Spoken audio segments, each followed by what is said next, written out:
कैसन बावे बूटी सखी हो जंगलवा में। भंगिया कैसन बावे बूटी सखी हो जंगलवा में। ब्रह्मा पियले विष्णु पियले, ब्रह्मा पियले विष्णु पियले। रोज खोजस मैया पार्वती सखी हो जंगलवा में। भंगिया कैसन बावे बूटी सखी हो जंगलवा में। सखी हो जंगलवा में, सखी हो जंगलवा में। कि रोज खोजस मैया पार्वती सखी हो जंगलवा में। रोज खोजस मैया पार्वती सखी हो जंगलवा में।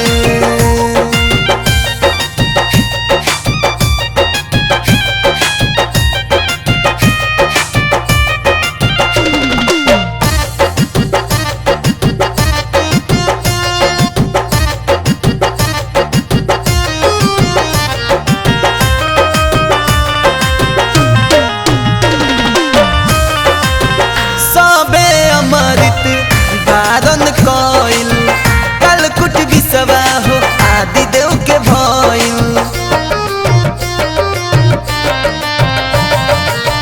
सबे अमृत धारण कइल कलकुट विषवा हो आदि देव के भइल। कैसन बावे जनमवा घुटी सखी हो जंगलवा में।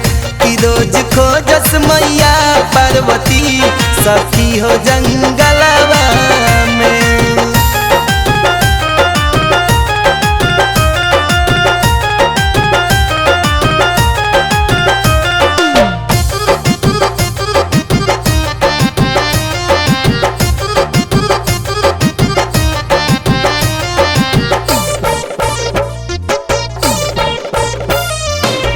संत पियले महंत पियले, बोल के दीवाना ऋषि गण भी पियले।